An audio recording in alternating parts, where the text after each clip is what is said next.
Right on cue live, and we are live, and it's a new year, new me, new plug, new situations, new vibes. And I got a very special guest with a tag along. I don't know how he got here, but so we gotta get some context out the way. So first of all, we're not with the plug anymore. If you've been listening to the Right on Cue Live podcast for a while, you probably have heard the plug. You might have heard him speak on the show before, this and that. But we had to move on. No love lost. Almost was, because he almost fucked me over in some indirect ways, but it's cool. Everything's good. I didn't lose my episode, so we all good now. There's no shade. And now I got my new plug. Goes by the name of Zach. Shout out to the new plug with his nice studio, whatever. And today I actually got the guest I actually had on my radar for a while now. Every time I come across certain guests for the show, I always gotta say they were like a bucket list guest in a sense. Cause I never knew nothing about this man. Always seen his name, always heard his music. He seemed real mysterious, but polished and professional, really just shaking and moving, handling his shit. So I'm glad he's here. Introduce yourself, man. Yeah, man. What up? What up? This is Mus Matos. I'm here. Yeah, and what's that in your bio? That talk heavy statue? Oh man, I always have to talk heavy in my bio. I gotta grab some attention. How many streams? 2 million streams. 8 releases, no distribution. Okay, talk heavy. And the tag along, my man, introduce yourself. Oh man, you call me a tag along. Shaq. Yeah. Shaq McClary. Just call me Shaq. So. And he's only a tag along because we had to get the shade out the way. So first and foremost, Shaq, man, he's supposed to come on the podcast. I don't remember when that was. It was a few months ago. Yeah. And he fucked me over, this nigga last minute said, yo, I forgot I'm in South Philly. I gotta get to the Chamonix. So you pretty much moved closer to him. You moved the podcast closer to him. Yeah, I'm like, how about that, right? Trying to get Moose on his jaw, so we gotta move the whole operations down here just so we can make sure they can get here. Right. Don't forget to talk about my parting gift. Of course, we're gonna bring it full circle. Okay, all right. So after he folded on that episode, I was like, damn man, Shaq was cool people.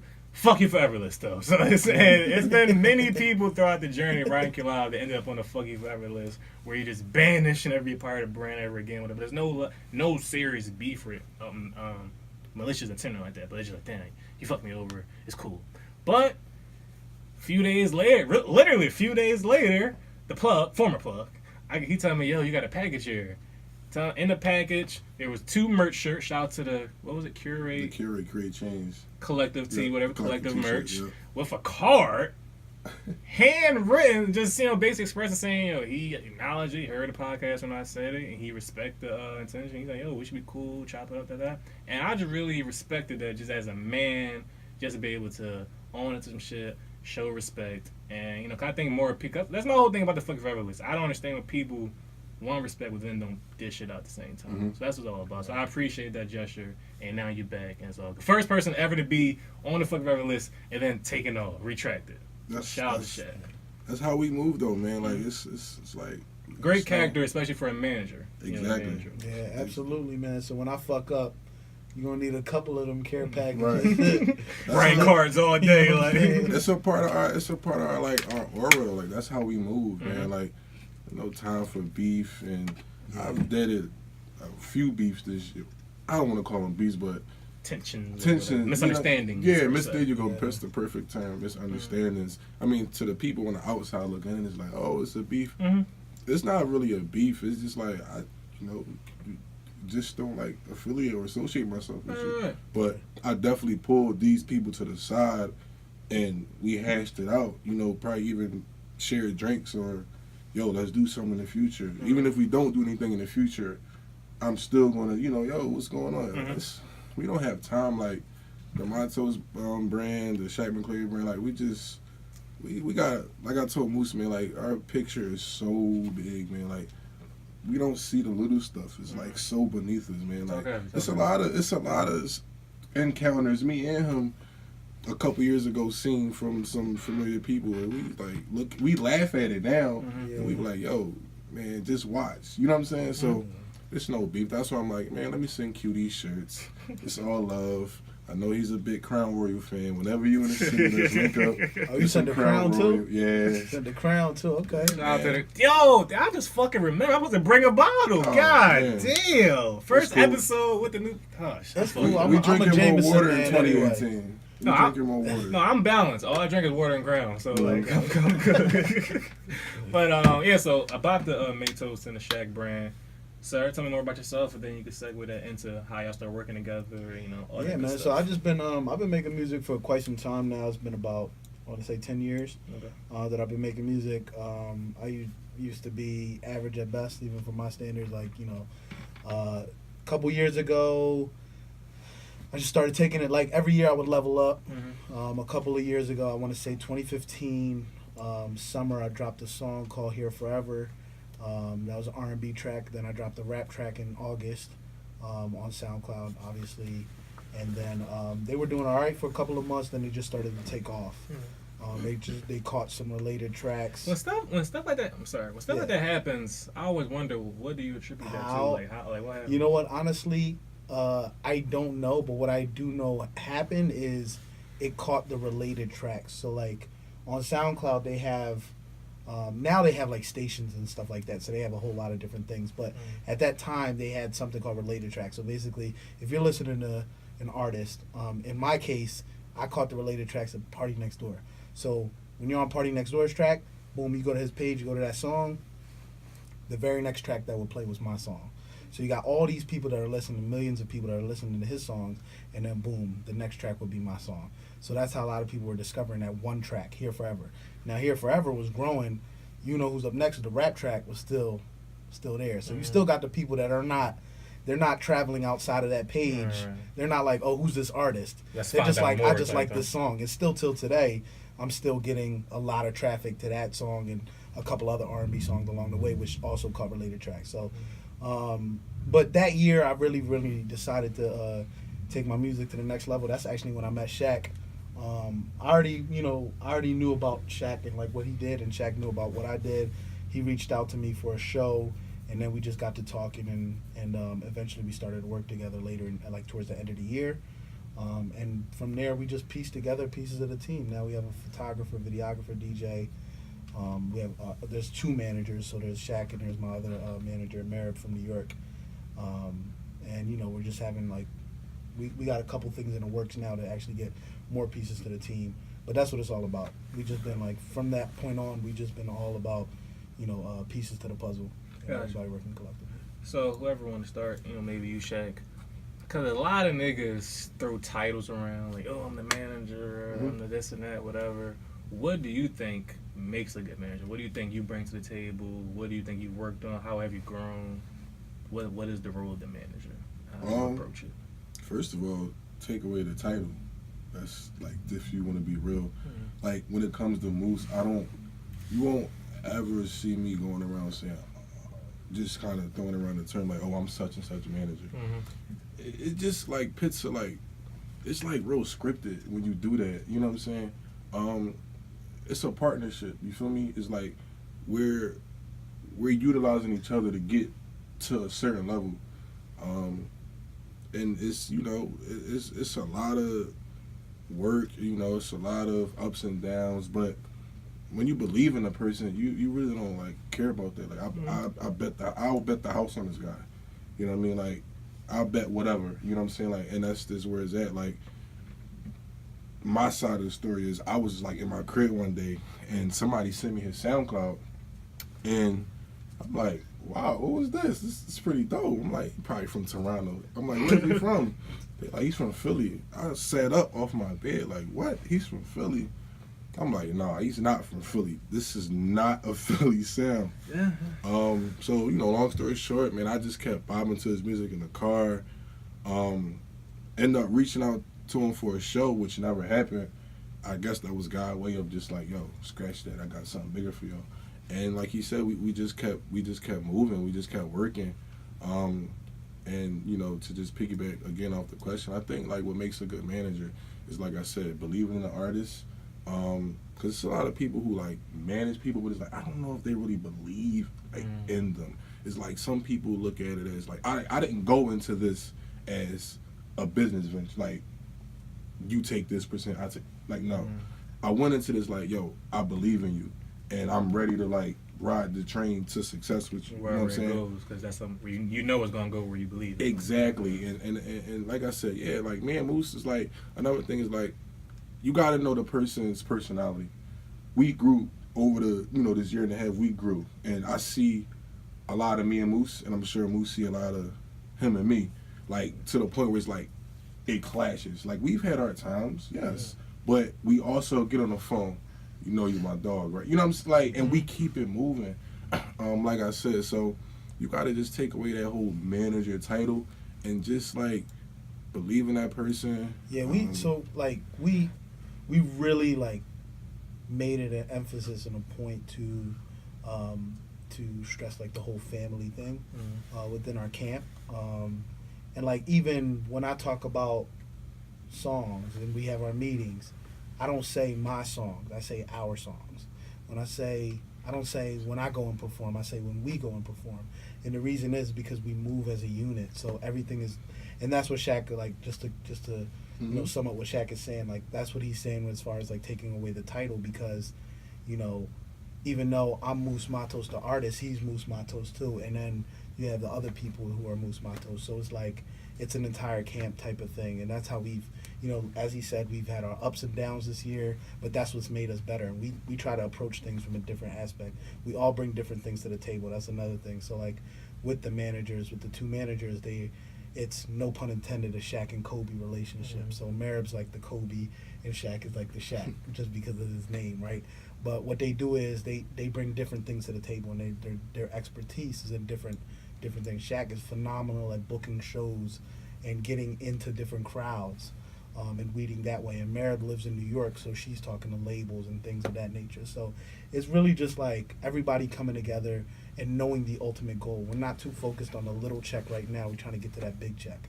Okay, and on that note, because you mentioned labels, so in 2018, is a part of your journey or your goal, your trajectory, however you phrase it or look at it, is a part of that signing to a major label? So we talked about this. Me and the team talked about this. I mean, we would have to see exactly what what's on the table when we talk to labels. But what we really want to do is we want to go for distribution. Nowadays, which makes the most sense to me. Right, these days, like. Right. So like even all independent artists, they have distribution, and then you have those artists assigned to those major labels. The latter is like it's like a dinosaur type of approach. Like nobody's really doing that as much, and people and it that do that pisses me off when like old, like not old but veteran artists do it too. Like I remember like when T.I. or Game, when they got their label, they're like, or even Ross, he's like, yeah, what you gonna do now? It's like, you Ross and T.I. Exactly. Why you? That shit don't make sense to me. Yeah, it doesn't make sense. They're just so comfortable with it. Right. So like it's all about how you market yourself, and the distribution is just there because we're in a day and age where everything is digitalized, right? So they're just gonna help you get on playlists. That's the main thing, is you get on playlists. The thing is, I've been blessed with, and I say blessed because everything is like I said, it's just having the people around you and everything. But I've been blessed to have the opportunity to have those 2 million streams without the distribution. Really so now when I talk to these these distribution companies or whatever, our approach is gonna be, hey, look, we did this. Check the bio. We did this. Check the bio. We did this. So what can you do for me to propel me to that next level? Because people are trying to get distribution to get to the numbers that we have already. So right now we're not really looking at the labels like for a full deal, and now they signing the 360 deals, which is ridiculous. But we're really looking for distribution. And like to my unfamiliar knowledge of the industry and the work and shit like that, it seemed like the 360 deal has like resurfaced more in recent time because we're such a single streaming type driven area. Because before it's not get chilled out, everybody knew about it. They were like, we're gonna put this shit in the tuck. We got exposed, and now I hear about it more and more now than ever. They're more of these deals that you hear. Most of them are 360 deals, and that's more of the common thing. But they touching everything you do and do that 360 deal. So I'm not saying it's not a bad thing, but it's just for some people it might be the thing to do, because there's some people out here that aren't making. They're not making different music. They're not making music that really resonates. So their specialty and what they're really good at is marketing. Like for example, I'm no disrespect to Lil Yachty, but Lil Yachty, makes his music. A lot of people are not really fucking with his music, but the kid is marketable. So if you're a label, you're like, I don't see why he would make an album. I really don't understand it. Like people like him, why don't you just ride with singles? Yeah. Like a fuck about your album. Like just ride that single wave because he trashed me, but I do know One Night was successful. Right. He had a couple. He had a couple joints. Broccoli. Was that his song or Drum? That was both of them. That was both. I think it was like a collab. Broccoli was successful. Yeah. Then the album just it killed all the momentum. But the thing is though, the kid has like a Nautica deal. He has a Target deal, a Sprite deal. Like he's like so those labels are like, if you're not making money off these, we want a piece of that pie. You know what I mean? Like we want a piece of the other slices of the pie. And that's the funny thing when people like him say, like, of course I don't know, but I'm just assuming. But when people like him say, like, yo, my business intact, I got this. It's like, nigga, I'm supposed to like believe that you went to Target or you went to Sprite, a Sprite, and or they come to you because you are marketable, innocent. Yep. Retarded kid. I think like I think the label thing, it boils down to like, I think it's like a little bit of pressure as well. Like, I think a lot of people just really scared to like bank on themselves. Like if you know they want the quick job. Yeah, like if you listen to what what me and Mus was saying, like we kind of like have everything we need. Like, not saying that if Epic or Atlantic hit us up, we like, oh no, we're going to sit down, but we're not going to be like a pigeon for a piece of bread. Right. It was like, why get a piece of bread? We can go get a whole box of pizza. You know what I'm saying? It may take a little longer, but you're getting the loaf. Because we believe it. We know what we have. Like we know our product. When you know the loaf is coming, you're not gonna be. You know what I'm saying? So it's like that's what I mean when I say like pressure. Like, the quote like Hov when he say, "Oh, y'all still out here taking advances. Me and my guys, we taking real chances." Like that's really us. Like this man Mus was working a guaranteed corporate job just a few months ago. He said, "Yo, scratch that." You know what I'm saying? Like, I'm chasing my dream. So like that's a perfect example of the type of chances we take. He could have just been like, "Yeah, I'm gonna just go to work in case music don't work out." No, he quit a corporate America job, which is like a hard thing to get into. He has college credit. You know what I mean? So that's what I mean when I say pressure. I think if more artists or whoever was like, you got to just believe in yourself. Believe in themselves. They want. At the end of the day, but that's what it's all about. Like there's too much. The market is so oversaturated that you have to have a good product right now. And if you have a good product and you don't believe in yourself, then move out the way, because there's people that do believe in themselves, and we all believe. We all taking risks too. Like, you know what I mean? Like, I took the risk of quitting my corporate job. Yeah. Shaq has been taking risks this year. Yeah. Marib took a risk too. Marib worked for Vlad TV. Mm-hmm. You know what I mean? Like, everybody was taking risks. Knox, H. H is like coming out. There's so many people. So that's what it's all. Oh, you know about Knox? Okay. Yeah. So it's a whole lot of risk, but that's the name of the game. You got to take these risks but to go back to that point, it's just that puts us in a position of leverage when we do talk to these label or distribution, whatever we talk to. That puts us in a position of leverage. That's what I think about my man Nipsey, because Nipsey been waving the independent flag for years. And, a lot of people took a step back when he signed to Atlantic, but you got to think the amount of leverage he probably had in his favor and the type of deal he able to craft. People don't understand the type of deal he probably signed. I don't know it, but it's not. I'm pretty sure he didn't sign like. He didn't wait this long to just throw it away. You know what I mean? Like he didn't. But that dude, his mind is like. He's one of the people I admire, like business wise, because he was able to take one method or one approach and just and make people look at it and buy into it.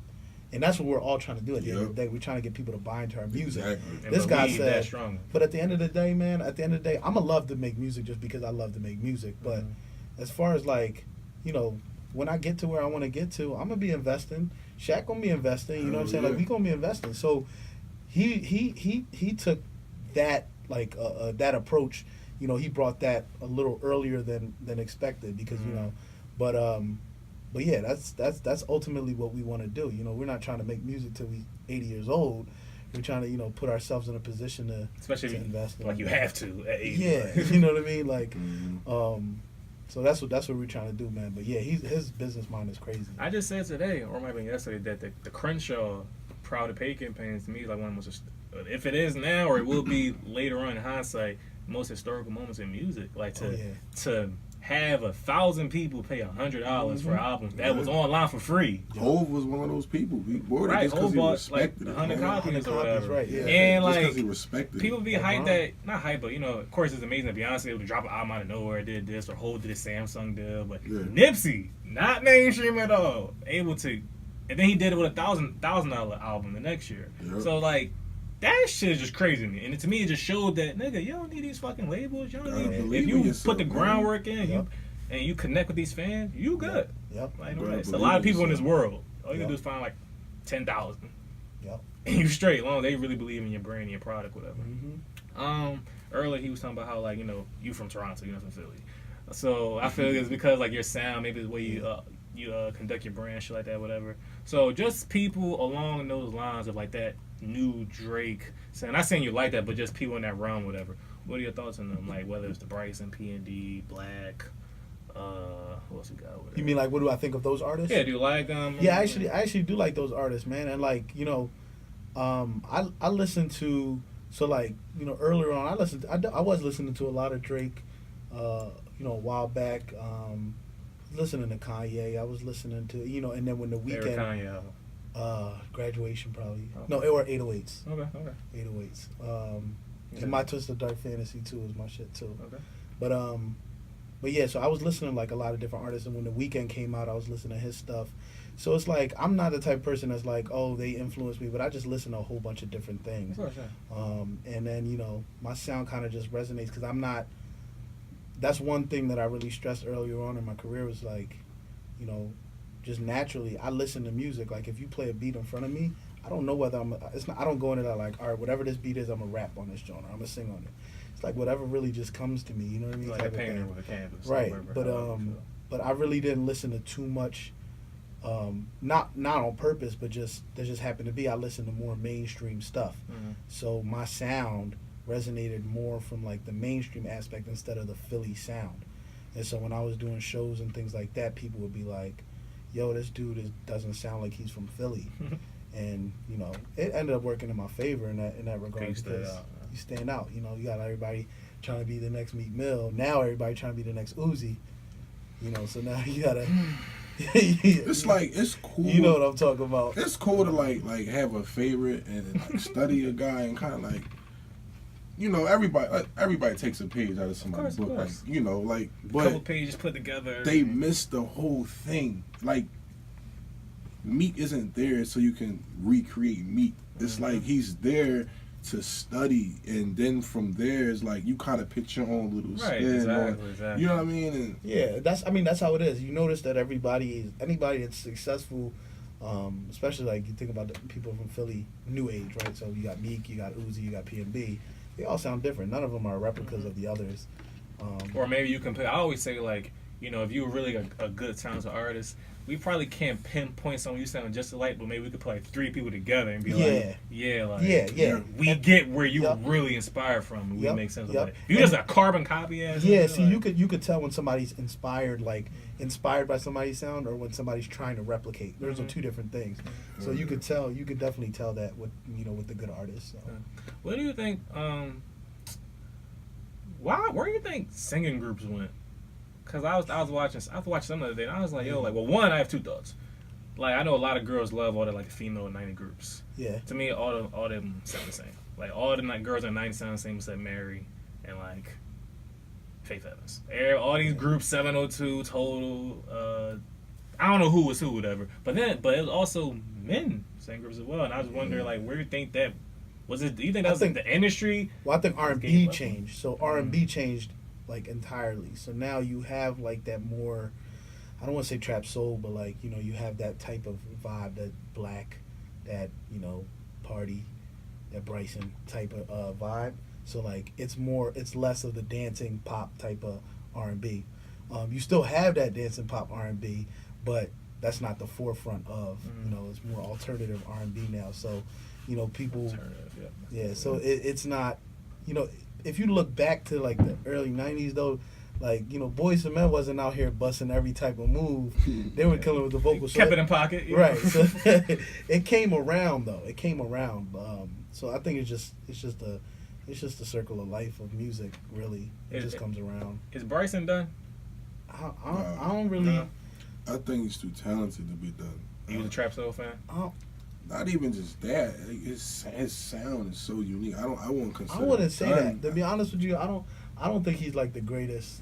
I think he's good. Is he the best out? No. Bryson done. Yeah, it's over. No, man. It's too early It's to a tell. wrap. Give it like 2 years. If he's not Yeah, making R&B no Fetty noise- Wap. It's over. Like, it's over. I don't know, man. Because it's not like he had like a one hit song. Right, Like, he had an he album. had a whole No, album. but the thing is though, it was a type of album, right? So trap soul was supposed to be a genre. Right. So if he comes out with another album, he's not gonna. Which he did. Yeah, but I'm saying, but it wasn't like he came out with a new genre. You know what I'm saying? Like, yeah. and that really wasn't even. I wouldn't even say that was a new genre. It was just there's a lot of people emulating that now. Yeah, it was a like great it moment. was like It was a slang great genre moment. at that point. Like when The Weeknd came out, he came out with a real new genre. Yeah. And Yeah. then people was like, people that try to emulate that is like, okay, now you jocking. You know what I mean? But I don't know. I would definitely love for Bryson to get back to what we first heard, but I don't know. I gotta see, man. I gotta see. Who are some people? I was a little, I don't want to say disappointed, but I was a little like, wow, like what is it?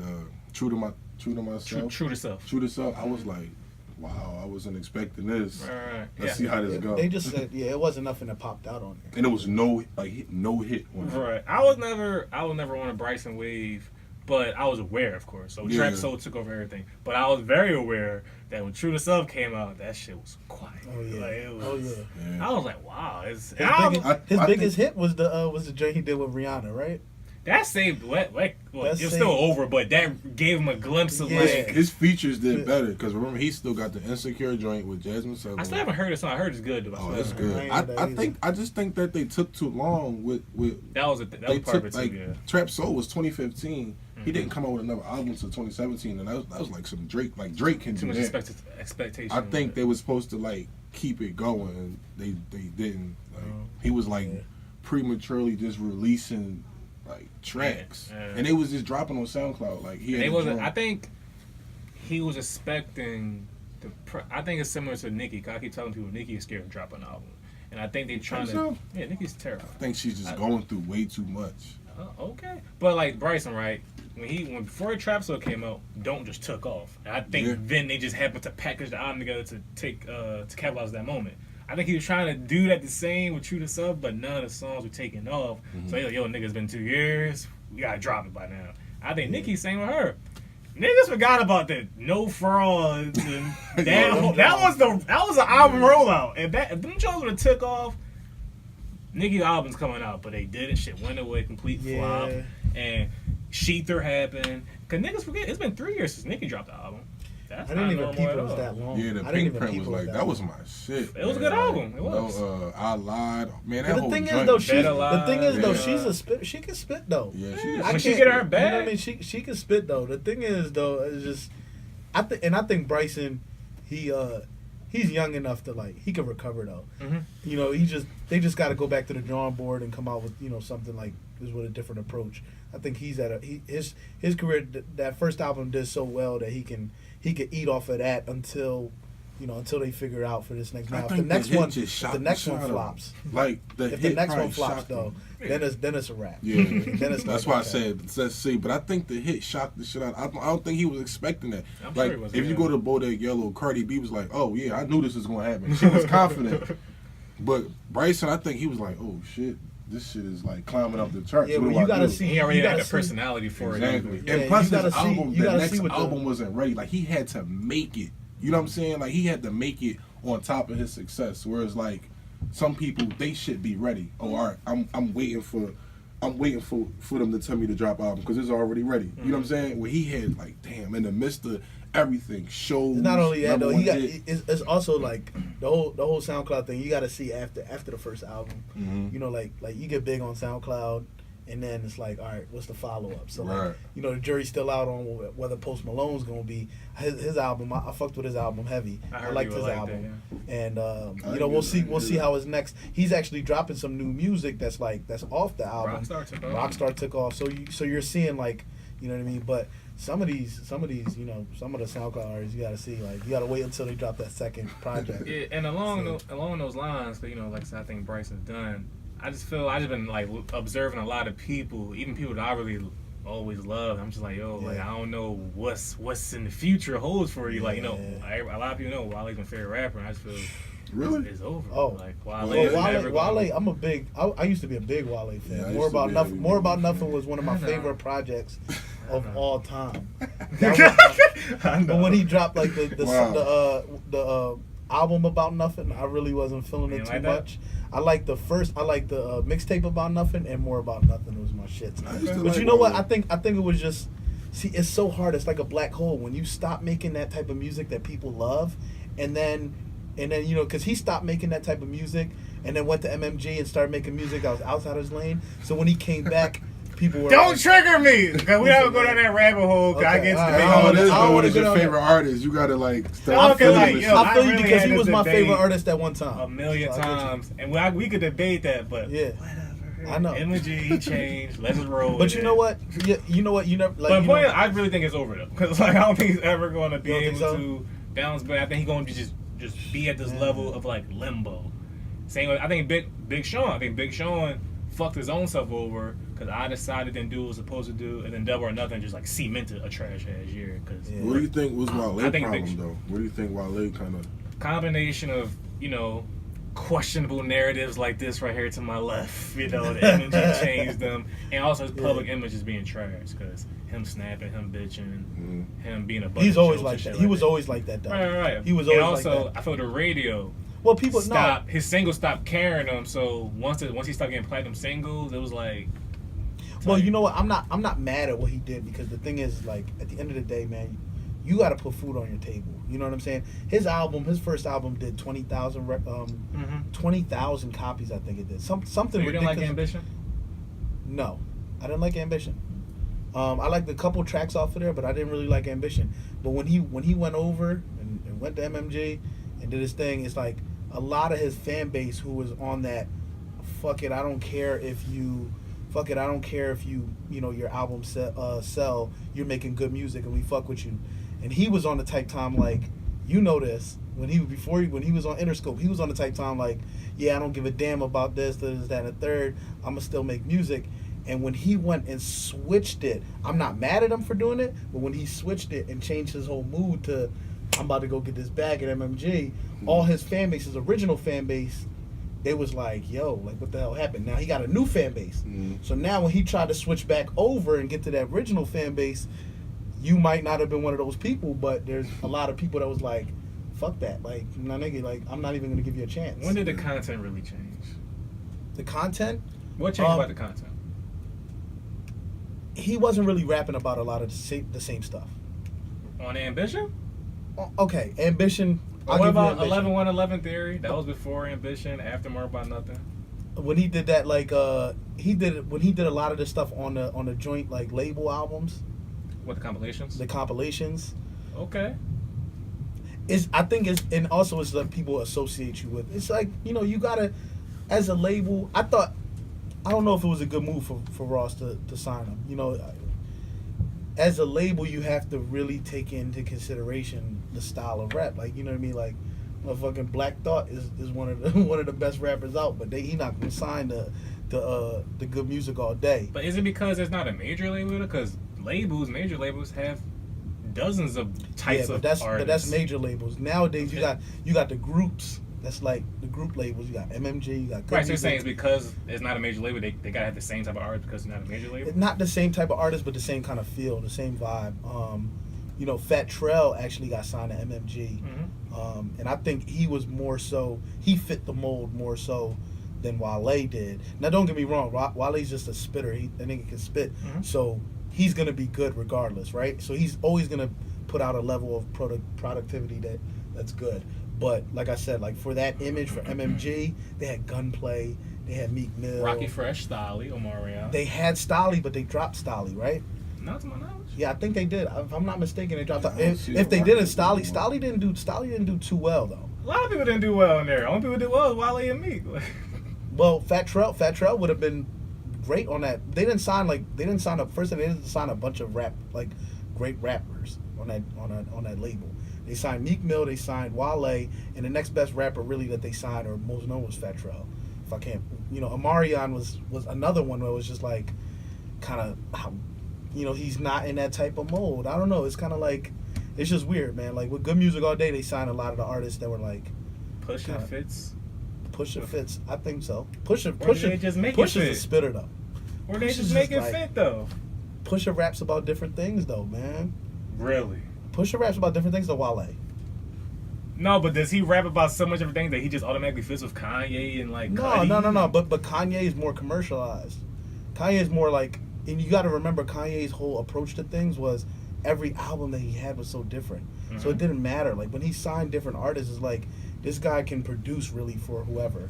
He can, you are an embodiment of whatever label that you're on. But okay, so because like, Pusha talks about trap shit, right? For the most part, 80% of the raps. Yeah, agreed. So what do you say about your theory that he should belong on like technically MMG probably, if anybody? Yeah, I mean like what Pusha would be, he would fit on MMG. Yeah. But he on Good Music, nobody's mad about it. No, they're not because Good Music, like I said, is Kanye's label, and Kanye has so many different styles of rap. The nigga started with College Dropout, and then came all the way to fucking Yeezus. So like he has so many different styles and like drop Graduation. So it's like people are just like Kanye's just like a, an overall just like ambidextrous rapper. Like he's fucking rapping with and from all different aspects of the game. Well, Rick Ross is more so trap. Kanye so and Tip be talking about the same thing or just different sounds. Yeah, different sounds. But I'm saying it's like the same content though. Yeah. But still, that's different sounds means a lot though. Because you got he even signed 2 Chainz and made that shit work. Oh, that you just further prove my. Come on, 2 Chainz and Pusha, yeah. But it makes sense. But it somehow worked. But Ross and Wale is just because Ross is not that type of Rick Ross is not that type of artist. That's what I'm saying. Ross and Wale songs are always high. No, but Kanye could be on a trap record, and you wouldn't say why is Kanye on this trap record. Cause Kanye can do anything and niggas be happy with it. Kanye. If Rick Ross, all right, I'll put it this way: if Kanye, that serves my point. If Kanye, let's say nobody was signed to anybody's label. If Kanye did a record with Pusha, you wouldn't say nothing. If Kanye did a record with 2 Chainz, you wouldn't say nothing. If Kanye did a record with Big Sean, you wouldn't say nothing. Ross did a song with all of them, and they hot. If Rick Ross did a record with Wale without Wale ever signing, you've been like, what the fuck is going on? Why are these two on the same record? Because they make good songs. No, Ross probably got a song for everybody in the industry. I'm talking about when Wale was on his AD attention deficit stuff. If Rick Ross did a record, is that versatile. If Rick Ross did a record with Wale, we'd be like, what the fuck is going on? If Ross can do a song, can do 10 songs with Kanye, and songs with Pusha, and songs with Jay-Z, and songs with Big Sean, songs with 2 Chainz, songs with Jeezy. But Wale wasn't that type of artist, though. I'm saying Wale was not. I just named 10 different artists. No, but I'm saying Wale was not that type of artist, though. Wale got songs with Wayne before he dropped his first album. Come on, I'm talking about the songs that Wale is known Nike for. Boots. That's the songs that Wale was really known for. Nike Boots, he wasn't known for Nike Boots? Nike Boots was one single that he dropped. His biggest single, it had Wayne on it. That was one single, but I'm saying, but we really know what the type of style that Wale was. But anyway, you know what? Like you said, let's not go down this. We know what type of music hole. Yeah, I don't want to go down this rabbit hole, but because I'm really like fiending for a lot of that old Wale shit too. Yeah. You know what I mean? So. Moving on, because you a lot of your content, talk about content, a lot of your content, your music, lady bass, love bass, all that shit. You singing ass nigga. So, question, a topic I've seen recently. A guy was saying that if you ain't ready to marry her, you should just move on from her so she can get married, basically. And I was just like, who said? A guy said this? It was one of the Twitter niggas. It was just a tweet, whatever. He said if you're not ready to marry her, get away from her. Yeah, just move on from it. And I'm just like, where is this bold ass absolute logic coming from? No nuance or anything. So you being a lover though.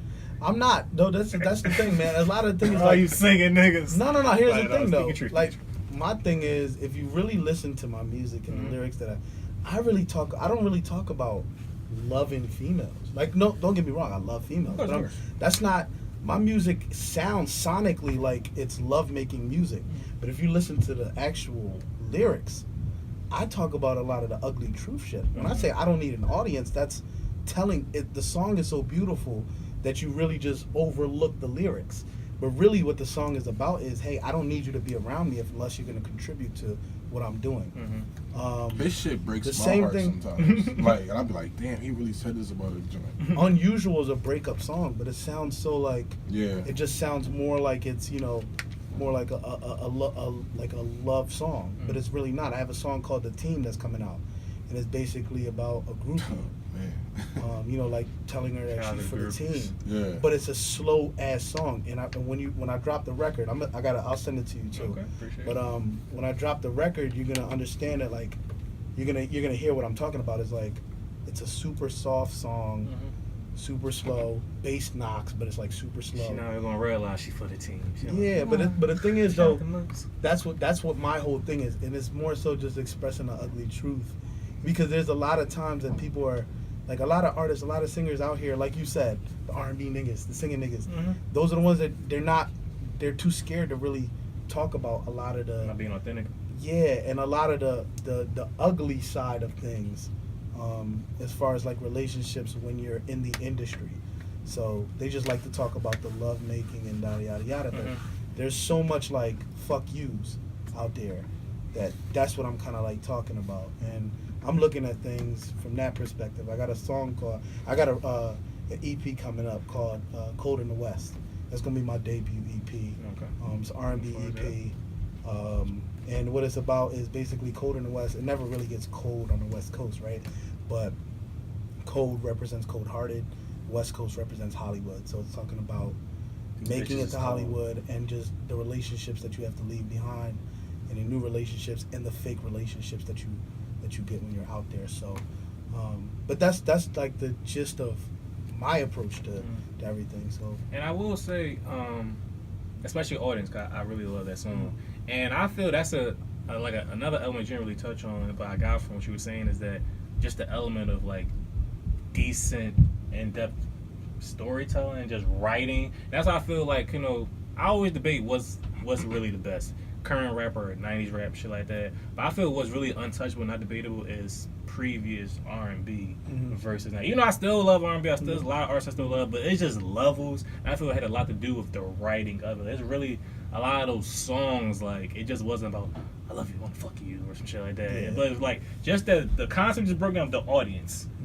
That simple thinking of that show, they really took some time. There was a metaphor, the concept of writing the song, and you either gonna get from what you get from it. Yeah. Instead of saying, a lot should be a little more generic or straightforward. yeah. And I feel that's the real skill of a great singer and a songwriter, shit like that. Yep. Yeah. Agreed, 100%. And I think that's what's lacking in a lot of today's music is like that whole songwriting. Now you got a lot of people that get people to write for them.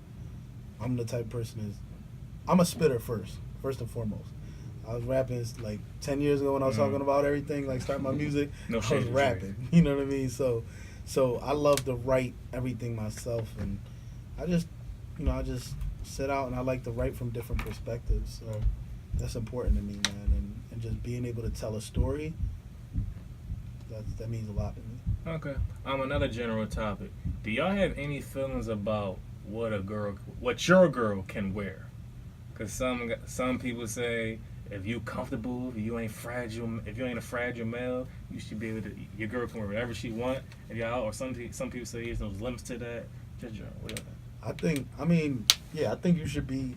I think you should be confident enough. I mean, like, don't get me wrong. You're not gonna have these Instagram outfits kind of wild these days. Yeah, so does some. They better be single. That's all. You know what I'm saying? That's your girm. She comes. I got my Fashion Nova moves. Like, yeah, but the thing is though, like, whole ass out. Like, you know what I'm saying? Like, you're not gonna walk out bare ass thong out here, you know what I'm saying? Ass don't need no audience, down the thong, and just with some heels. Like, yeah, that's the new style. Right. Like, you know what I'm saying? I know my fashion, so Yeah. you know what I'm saying. But yeah, you should have a level of confidence. You should have a level of confidence as if that's your girl and you believe in your relationship so much, you should have a level of confidence. Now, at some point it's like, the girls they like to dress a certain way because they like to They like to feel the right way. I'm the same.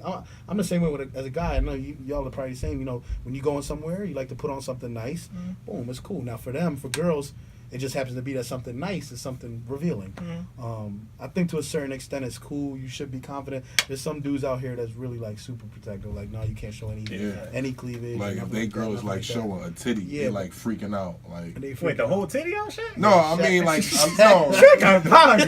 Some girls Shaq's super comfortable. It's just a little nip. I respect it's that. just a little nip. I mean, I don't know. Some guys they just be like. You know, some girls they like to wear their cleavage out. You know, like that's a part of their fit. Shout out to titties, man. Yeah, I'm all for it. I don't know. I just think it's just the respect. Yeah, you just gotta be confident. You know what I mean? You gotta be aware of where you're going to. Also, definitely. So that's a big thing. Like, you know, where are you wearing this to? Like, you know what I'm saying? Chilling. It's New Year's Eve, chilling in my mom's house. Like, yeah, like on the couch. you know what I'm saying? You know what I'm saying? So you gotta be aware. Like, you know, am I going to a spot that's gonna have a lot of niggas out here that's gonna be, you know, trying to. You know what I'm saying? So it's like you gotta find out. Kiss under the L and shit like that. It's all you know about Kiss? Yeah. You know about Kiss. Wow. Yeah, Kiss is out. Kiss, like, shout out Kiss, man. I mean, no, don't shout. Shout don't shout. But I'm big on like me. I know me personally. I actually like not turned on, but it's like.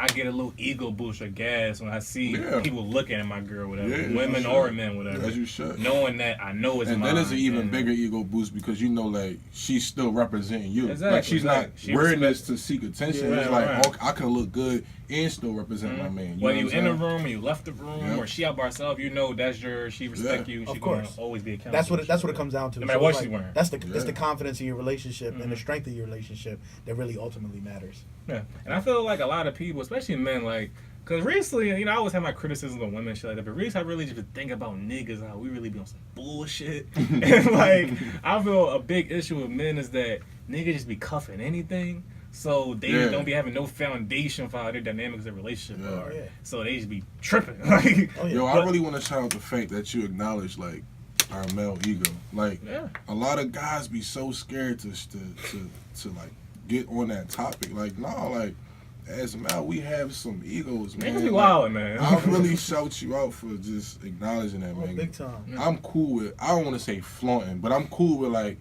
you know, my girl look like this and that's my girl. Like, I feel like you supposed to feel like that. Yo, I always, like, nigga, this mine. Like, she look good. Like Mus said, as long as she ain't going outside just straight G-string and you know what I'm saying? Like, and the crazy thing is, like, even if she's going out there, like, you know what I mean, with something that's like semi-revealing, and your concern is that another dude's gonna try to talk to her, right? Now, are you more concerned that she's gonna give him some play? To her, yeah, so you should be confident that she's gonna be like, I'm good, I got a man. You know, I had to mature that when I was young. I used to be like tripping like about territorial. Why this nigga keep doing it now? I don't give a fuck. Like, it could be whoever nigga, because I know I had that confidence in her or whatever. Of course. I think some dudes just don't got they lady like. True. They probably know insecure. Like, they not handling their shit, or they just crazy. A lot of niggas really just be crazy. Some of them get with them just knowing that they're that type of girl too. Yeah, I think so. How you got them? That's what it is. How'd you get her? You know she for the team. How'd you get her? You heard the Mus song. You know she for the team. That's so true though. I gotta send you that record, man. So speaking of that, are you guys just in your life, not even just talking about right now, but in general, are you like habitual cuffers? Are you guys relationship type dudes? Or I'm not. You're not? Okay. I'm not. Bitch, I don't even know audience. I'm not a relationship type dude. I don't like to keep like labels on anything. I've had things that's like similar, you know what I mean? We talking. But no labels. Just because, like, you know, not to say I like to keep my options open, but I just like to be, you know, not tied down to anything, and that's just how I am. You be straightforward with it though. Yeah, I respect. So I'm straightforward, and I gravitate towards the girls that are on the same type time with me. So that's how it is. Like, you know what I mean? Like the girls that I talk to are on the same type time. Like, we're not trying to. Men be making her live, because no matter what though, for the most part, I feel like even if you are straightforward, the chick like, yo, like, I'm not on the type of time I want to keep. I'm single, this and that. feeling gonna get involved, somebody gonna get hurt, whatever. That's how it goes to. It's gonna but happen, I feel yeah. men, they make shit even more complicated and stressful when they try to be fraud and lying. They can't Yeah. just be straightforward, honest about it. Yeah. And you just make things even more difficult than they have to be. Yep. Yep. How are you, Shaq? You a cuff rider in the streets? That was me. That last one you said. I'm you just love like in a fraud. transitional stage from ladies man, Mm-hmm. player dude, wanting to have all the chicks. And a lot of times because it came easy, you know, it's like, you know, it was literally like a snap of a finger type thing. Talk heavy. Talk heavy. I King. mean, Yeah. I was who I was, you know. I mean, I know for some people it may not be of acceptance in their world, and that's okay. But for me, I know the level of growth that I'm chasing right now. And that used to be me, you know, like not wanting to have a label or wanting this one and this one. Now I'm just kind of like, now that I look back at it, that I'm getting older, it's like, oh man, that was corny. Like I'm like that 444 on hold. Like, you know what I'm saying? Like, I fuck up a good thing if you let me. like I was, you know, toying with your emotions because I was like, that was me, and now, you know, you grow up, man. Like, Yeah, you know, it's you also grow it's up. also like, also for me, like from an artist perspective too, like shit that started to jump off. I also am cognizant of that too. So like a lot of the things, you know, everything that's jumping off now, like this past 2 years, especially, I've started to switch my perspective on a lot of things. So like I'm very cognizant of, you know, oh, is she trying to fuck with me because I'm the shit? I'm about to be the shit. Like, you know what I mean? No, I'm dead serious. Saw I'm them just streams. look, like you know what I mean? Like, there's a lot of moves that we're making. So right now, especially, I'm trying to go in a situation just clear-minded, and my main focus is not even specifically on a particular person. So it's about, you know, my team being successful and all the things that come with that. So I can't really focus my mind on one person and be committed to one person or one thing if I haven't even committed to a label yet. You know what I'm saying? So I ain't gonna do it. You know what I'm saying? long as we matching each other vibe, it's Facts, you know, like, you know what I'm saying, like. But like I said, I'm just in a transitional stage right now, really just getting over that whole ladies man. That shit was so cool. I broke. But you so an many old man hearts, at heart, Shaq. No, I am. Shaq is like, Shaq is 25, He really knows me, like 50-year-old, for real, for real. People see me, like, I got 25 family going on that 50. follow me on Instagram, and I see, they're like, oh, when you gonna bring me to one of your parties? They see me throwing champagne. I'm like, yo, I really like staying in the house. Like, you don't understand. This is a part of me working. I don't want to throw champagne. I don't want to yell and jump up and down and get sweaty. I want to be home. Like, In my shrimp snuggie and, shit, like. shrimp and broccoli watching Shaq was like, Four I Seasons went, of Martin. With the New Year's, I went down to DC for New Year's. And so I hit Shaq up, and Shaq was like, oh, you going to DC? I was like, yeah, man, me and a couple fellas going. He's like, damn, I want to go, but I got to go to the Mother's Day parade, and they paying me because I'm performing. I was like, nigga, go get that check. I wouldn't give a damn about like partying if I had a check. You know what I mean? Like, I was in bed at if it was a check from me, I'd 9:40. be like, hell yeah, I'm fuck this DC shit. I'm gonna get that money, man. So that's more important to me. Like, hey, go business aspect. This is more exciting than me. So.